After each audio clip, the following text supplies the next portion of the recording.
ವಿಶ್ವ ಪರಿಸರ ದಿನಾಚರಣೆಯ ಅಂಗವಾಗಿ ಮಂಡ್ಯ ಜಿಲ್ಲೆಯ ನಾಗಮಂಗಲ ತಾಲೂಕಿನ ಬಸವನಕಲ್ಲು ಅರಣ್ಯ ಪ್ರದೇಶದಲ್ಲಿ ಸಸಿ ನೆಡುವ ಬೃಹತ್ ಕಾರ್ಯಕ್ರಮ ಸಹಸ್ರ ಸಸಿ ಅಭಿಯಾನ 4 ಮತ್ತು ಕಾನೂನು ವನ ನಾಮಕರಣ ಕಾರ್ಯಕ್ರಮ ಯಶಸ್ವಿಯಾಗಿ ನಡೆಯಿತು.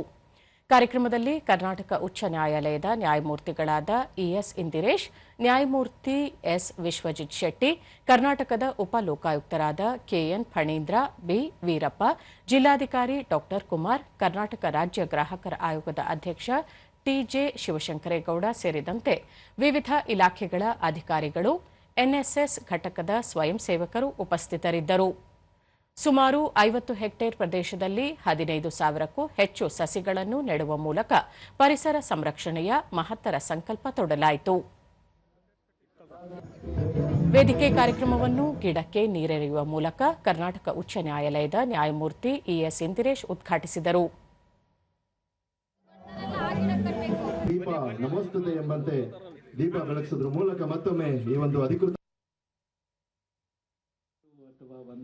ಬಳಿಕ ನ್ಯಾಯಮೂರ್ತಿ ಇಎಸ್ ಇಂದಿರೇಶ್, ಪರಿಸರ ನಮಗೆ ತಾಯಿ ಇದ್ದಂತೆ, ಪ್ರಕೃತಿ ನಮಗೆ ನೀಡಿರುವ ಅಮೂಲ್ಯ ಕೊಡುಗೆಯನ್ನು ನಾವು ಉಳಿಸಿಕೊಳ್ಳಬೇಕು. ದೇಶವು ತಂತ್ರಜ್ಞಾನದಲ್ಲಿ ಎಷ್ಟು ಮುಂದುವರೆದರೂ ಆಹಾರದ ಕೊರತೆಯುಂಟಾದರೆ ಅಭಿವೃದ್ಧಿ ಅಸಾಧ್ಯ. ಆದ್ದರಿಂದ ರೈತ ಮತ್ತು ಪರಿಸರ ಎರಡನ್ನೂ ಗೌರವಿಸಬೇಕು ಎಂದರು.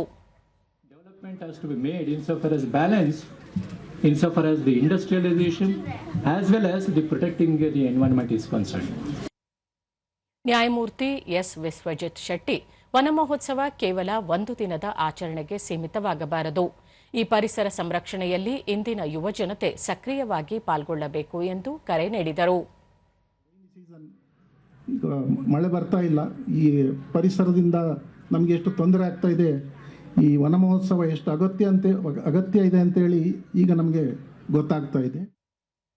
ಉಪಲೋಕಾಯುಕ್ತ ಬಿ ವೀರಪ್ಪ, ಸ್ವಾತಂತ್ರ್ಯ ಹೋರಾಟದಲ್ಲಿ ವಕೀಲರು ಮತ್ತು ಯುವಜನರ ಪಾತ್ರವನ್ನು ಸ್ಮರಿಸುತ್ತಾ, ನಾವು ನಮ್ಮ ಸ್ವಾರ್ಥಕ್ಕಾಗಿ ಇಡೀ ಪರಿಸರವನ್ನು ನಾಶ ಮಾಡುತ್ತಿದ್ದೇವೆ.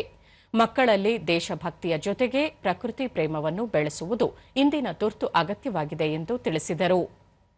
ಆದರೆ ಇವತ್ತು ಈ ಸಮಾಜದಲ್ಲಿ 200% ಆನೆಸ್ಟ್ ಬದುಕ್ತಾ ಇದ್ದೀವಿ ಅಂತ ಹೇಳಕ್ಕೆ ಗರ್ವದಿಂದ ಹೇಳ್ತೀನಿ. ಅದು ಸಂಸ್ಕಾರ ಬೆಳೆಸಿ, ಮಕ್ಕಳಲ್ಲಿ ಸಂಸ್ಕಾರ, ದೇಶಭಕ್ತಿ, ಈ ಪ್ರಕೃತಿ ಪ್ರೇಮನ ಬೆಳೆಸಿ.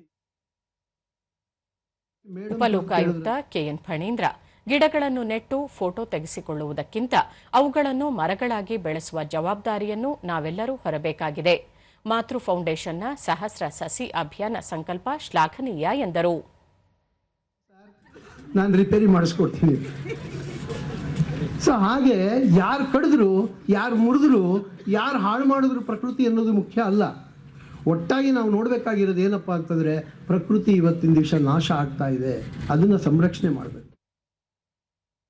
ಜಿಲ್ಲಾಧಿಕಾರಿ ಡಾ ಕುಮಾರ್, ಪರಿಸರವನ್ನು ಉಳಿಸುವುದು ಕೇವಲ ಸರ್ಕಾರದ ಕೆಲಸವಲ್ಲ, ಅದು ನಮ್ಮೆಲ್ಲರ ಜವಾಬ್ದಾರಿ.